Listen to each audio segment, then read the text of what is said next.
두 번째, 모차르트는 짤츠부르크 출신일까? 아까 제가 패밀리 트리에서 봤지만 아니에요.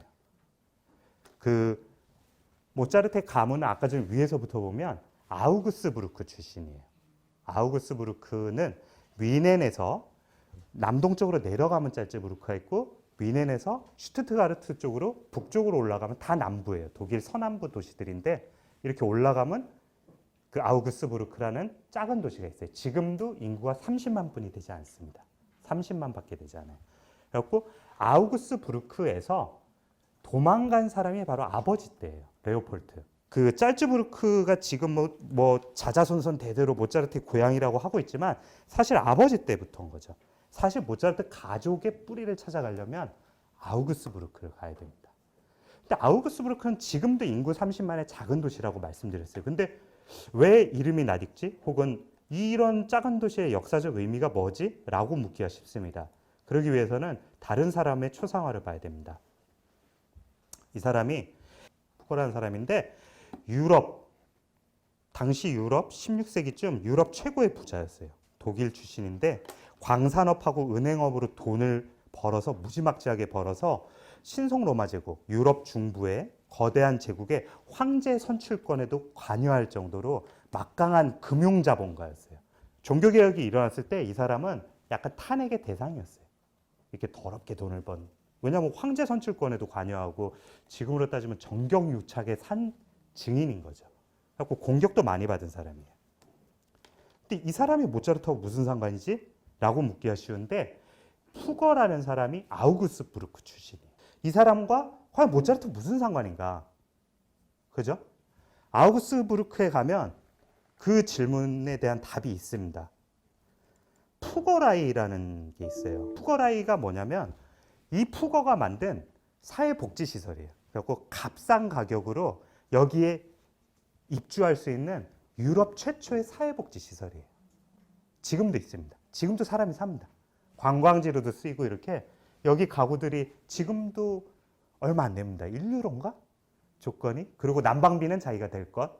그리고 하루에 3번씩 푸거를 위해서 기도할 것. 뭐 이렇게 진짜로. 왜냐면 푸거가 세웠으니까. 그 시설이에요. 이 푸거라이하고 모차르트가 무슨 상관이냐? 아까 전에 보신 모차르트 가게도 있지 않습니까? 그 중에 증조부. 그러니까 레오폴트의 할아버지가 이 푸거라이에 살았어요. 13년 동안. 여기에 가면 그 하나 더 보셔야 됩니다. 그러니까 아우구스부르크에는 모차르트와 관련된 게 2개가 있는데 레오폴트 모차르트가 이제 나옵니다. 이 아버지죠. 아버지 모차르트의 생가가 여기 있습니다. 아우구스부르크 생가도 모차르트 하우스예요. 모차르트의 도시고 모차르트의 생가인데 거기 모차르트는 이 사람이에요. 우리가 아는 아들 모차르트가 아니고 아빠 모차르트예요. 지금은 리노베이션에 들어가 있는데요. 아마 지금쯤 재개관을 했을지도 모르겠어요. 그래서 만약 혹시 위넨에서 슈투트가르트나 이렇게 이쪽으로 여행하실 일이 있다면 아우구스부르크에 들릴 일이 계시다면 푸거라이에 가셔서 저 명판을 보고 아, 참 별 볼 일 없었구나 보신 다음에 이 사람 생가에 가면 돼요. 이 사람 생가에 가면 리노베이션 하기 전에는 그 뒷뜰 아주 작습니다. 뒷뜰에 레오폴트 조각상하고 모차르트 아들 조각상이 마주보는 구조로 돼 있어요. 그리고 사진 하나에 담기진 않는데 이렇게 마주보는 구조로 돼 있어서 약간 볼 때마다 약간 이런 생각이 들죠. 그리고 아까 그 가게도 모차르트 집안의 가게도가 여기 있었어요. 거기서 처음 봤죠, 저도.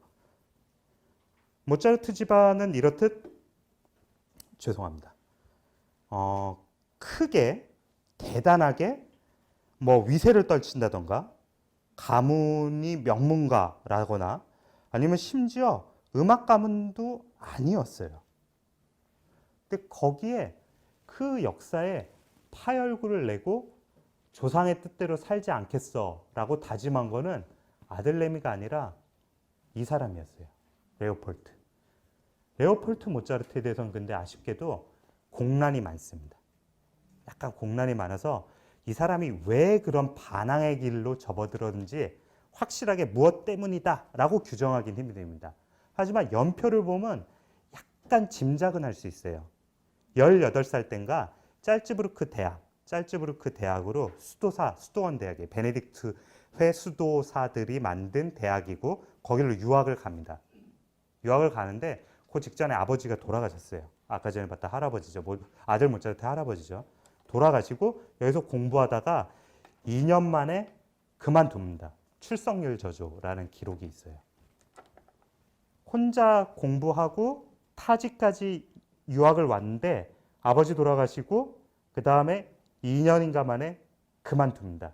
그리고 나서 찾아 나선 게 고향으로 돌아가지 않고 짤츠부르크에 남아서 여기저기 전전하면서 음악가의 길을 걷기 시작합니다. 그러다가 짤츠부르크 대주교 궁정에 취직을 하죠. 이 사람의 그때 그 선택, 방황, 혹은 그때 그 결심이 무엇 때문이었는지는 확실치 않습니다만 가문과 아우구스부르크 대대로 수공업 집안이었던 그 손놀림을 하는 장인 집안 출신이었던 모차르트 가문의 역사를 바꿔놓은 사람이에요. 이 사람이. 아버지는 흔히 아마데우스라든가 아까 저희도 말씀드렸지만 그것 때문에 완고하고 아들을 발목을 잡아놓으려고 하고 넌 이러면 안 돼. 똑바로 살아 이 녀석아. 라고 잔소리하는 고집쟁이 영감이라고만 생각하기 쉽지만 사실은 그 집안의 역사를 바꿔놓은 사람은 사실 이 사람이었던 거예요. 그런데 흥미롭게도 나중에 그의 아들 역시도 자라서 아버지가 만든 권위에 도전을 하는 거죠. 그러니까 이 집안의 권위에 대한 도전은 사실상 2번 있었던 거예요. 그럼 이 질문을 던질 수 있죠. 이 양반은 얼마나 위대한 음악가였을까? 당연히 물을 수 있죠. 몇 가지 우리가 잣대를 나눠볼 수 있어요. 첫째는 아까 전에 칼 필립 에마누엘 바흐, 그러니까 CP 바흐라고 불리는 2번째 아들이 건반악기, 피아노 교재를 썼는데 그게 유명한 책이고 한국에도 번역됐다고 했죠. 마찬가지로 레오폴트 모차르트의 바이올린 연주법이라는 책이 1756년에 나왔어요. 1756년이 무슨 해라고 말씀드렸죠? 태어난 해. 모차르트 태어난 해의 아빠는 모차르트의 탄생만 본 게 아니라 자신의 바이올린 연주법 책을 냈어요. 그래서 이 책이 독일에서만 쓰인 게 아니고 네덜란드 이런 데까지 다 번역돼서 나갔어요. 실제로. 심지어 2000년대에는 한국에도 번역이 되어 있는 거죠. 당시에는 유럽 최고의 바이올린 교재를 쓴 음악가였던 거예요. 교육자. 교육자로서 최고였던 거죠. 지금도 당시의 바이올린 연주를 알 수 있는 역사적 가치가 있는 책이에요. 쉽게 말해서 어떤 학자들이 이렇게 얘기하죠. 아들 모차르트가 없었더라도 설령 레오폴트 모차르트는 이 책으로 살아남았을 거다. 음악사에. 그러니까 바이올린 학자이자 바이올린 연주자 혹은 교사로서 레오폴트의 명성은 유럽 전역에 있었던 거예요. 그러니까 250년이 지났는데 지금도 한국에 살아남아 있죠. 이 책이. 이건 아들내미하고 상관이 없는 거예요. 쉽게 말해 1756년에 레오폴트는 2가지 축복을 얻은 거예요. 아들의 탄생과 이 책의 출간이죠. 교육자로서 레오폴트는 당대 유럽 최고였던 거예요. 사실상. 아까 전에 바흐의 차남과 마찬가지로. 그럼 이런 질문이 가능하죠. 작곡가로서는 어땠을까? 과연 레오폴트 모차르트의 작품 중에 우리가 알고 있는, 기억하고 있는 게 뭐가 있죠? 장난감 교향곡 하나 있죠. 불행하게도 작곡가로서 레오폴트 모차르트는 그렇게 높은 평가를 받고 있지는 않아요. 왜 그러냐면 그 작품들이 유실되거나 아니면 이 곡조차도 하이든 형제의 것으로 착각되는 경우가 있었기 때문이에요. 그러니까 작곡가로서 레오폴트 모차르트는 지금 현재 기준으로 아주 높은 평가를 받고 있지는 못해요. 불행하게도. 하지만 아까 전에 연주자 혹은 그 교육자로서는 당대 최고의 명성을 지니고 있었고 그 의미 역시 간과해서는 안 된다라는 얘기죠. 이제 여기까지 이제 레오폴트 얘기가 끝났어요. 이제 우리는 짤츠부르크로 갈 시간입니다. 아빠가 전전에서 짤츠부르크 궁정에 취직을 함으로써 모차르트 가문의 역사는 짤츠부르크에서 시작된 거예요. 한국에서 짤츠부르크로 가려면 2가지 방법이 있는데 빈이나 프라하에서 올 수 있고 위넨에서 올 수 있는데 독일. 사실 여기가 제일 가깝습니다. 그리고 여기서 기차를 갈아타면 제일 가깝죠. 그래서 만약에 짤츠부르크 여행하고 싶다면 전 이렇게 추천해요. 위넨에 내려서 위넨에 있는 노이슈반슈타인, 백조의 성 있잖아요. 월트 디즈니 닮은. 거기서 위넨에서 놀고 그 다음 기차 타고 짤츠부르크를 봐라. 이게 제일 가깝다. 이 얘기는 나중에 모차르트 그랜드 투어에서 똑같이 나올 겁니다. 그리고 사실 비인에서는 프라하가 더 가까워요. 빈과 프라하가 중부 유럽권이고 그래서 여행을 할 때 부다페스트까지 묶어서 하시면 좋고요. 그리고 짤츠부르크는 뮌헨에서 가까워요. 이렇게 다른 거죠. 그래서 그 그랜드 투어를 갈 때 뮌헨을 먼저 갔던 거고요. 그 다음 나중에 모차르트가 어른이 돼서 빈에 정착한 다음에는 프라하에서 돈지오반니를 초연했던 거예요. 그러니까 생활권 때문이죠. 아까 호헨짤츠부르크 성에서 이제 이쪽을 보고 있는 거예요. 저희가 이제 신도심이겠죠. 모차르트가 태어난 곳은 이쪽 어디예요? 게트라이데 거리라는 곳이고요. 짤츠부르크의 상징 중에 하나죠. 제가 이 그림을 좋아하는 이유는 여기 때문이에요, 사실은. 여기 있는 주목을 안 할 수가 있는데 이쪽에 대성당이 있고 이쪽에 레지덴치라고 하거든요. 그게 영어로 레지던스예요. 우리가 얘기하는 레지던스 하는 그건데 그게 뭐냐면 거주지란 뜻이에요. 그냥 사는 곳. 그게 누가 사느냐? 짤츠부르크는 대주교가 사는 거예요. 신성 로마 제국은 비인의 합스부르크 왕가를 중심으로 하는 거대한 중부 유럽의 국가예요. 다민족 국가고 다지역 국가. 체코도 내 거, 헝가리도 내 거. 그래갖고 굉장히 큰 덩어리에 한 1000년간 계속되는 큰 왕국이었죠. 제국이었죠. 짤츠부르크는 그래서 누구한테 맡겼냐면 여기 있는 대주교가 사실상 다스리는 어떤 강소국이었던 거예요. 독립된 소도시죠. 그런 도시들이 굉장히 독일에는 많은 거예요. 그런 어떤 느슨한 연방적인 질서를 갖고 있어서 독일이 지금도 그런 영향이 남아있는 거죠. 독일에서는 그게 없잖아요. 뭐죠?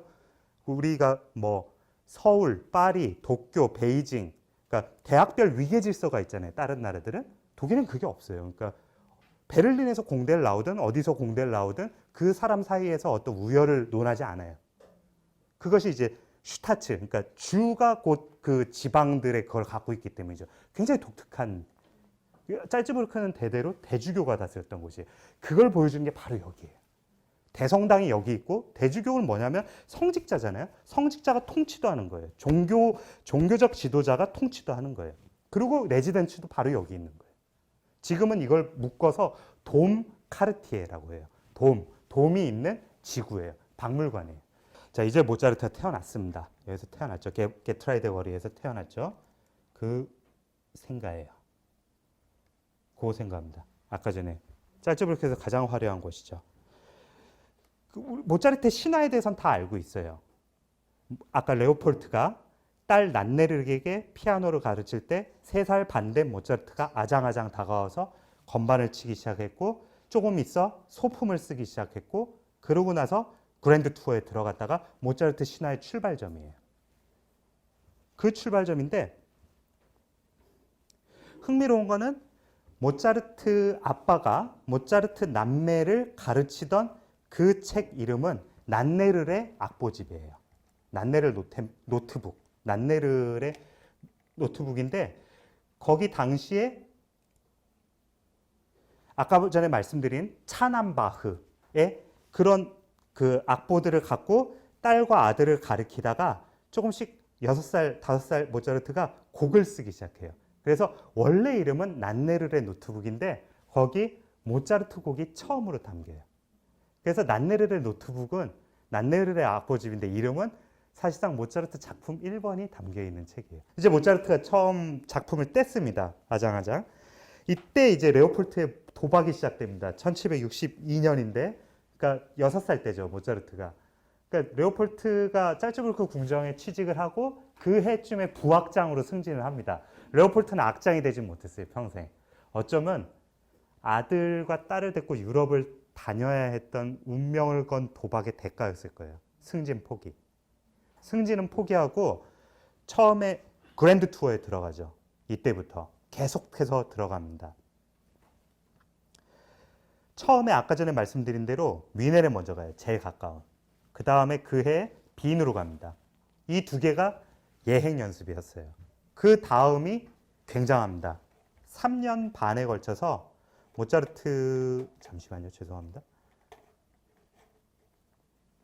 모차르트의 아빠는 온 가족을 데리고 3년 반에 걸친 그랜드 투어를 떠났죠. 짤츠부르크에서 파란색이 떠나는 거예요. 언제나 말씀드리지만 뮌헨이 관문입니다. 지금도 그래서 뮌헨이 제일 가까운 거예요. 뮌헨에서 마나임, 마나임에서 프랑크푸르트. 프랑크푸르트에서 쾰른, 쾰른에서 쭉 가서 파리로 갑니다. 파리에서 런던 가죠. 런던에서 1년 넘게 머물렀습니다. 원래는 가기 싫어했어요. 왜냐하면 바다를 건너야 되니까. 지금 우리는 철도로, 지하철도로 가지만 그 당시에 바다를 건너야 했으니까. 드뷔시 때까지도 바다는 두려움의 대상이었죠. 그죠? 그리고 런던에 머물다가 다시 빨간색으로 돌아오는 거예요. 암스테르담에 갔다가 이게 3년 반에 걸친 이 여정을 보면 별로 돌아오고 싶지 않았다는 걸 느낄 수 있죠. 빨리 돌아와야 되는데 이렇게 돌아가죠. 디주옹에서 다시 남불로 가죠. 그 다음에 제네바에서 쥐리로 갔다가 다시 뮌헨이죠. 다시 선제우 앞에 씁니다. 뮌헨 선제우가 크죠. 그 다음에 짤츠부르크로 돌아 3년 반에 걸친 도박을 합니다. 유럽 최고의 음악 교육자 레오폴트는 왜 자신의 승진을 포기하고 3년 반에 걸쳐서 아들과 딸을 데리고 여기 전 유럽 방방곡곡을 돌아다녔어요. 이걸 물어야 됩니다, 우리는.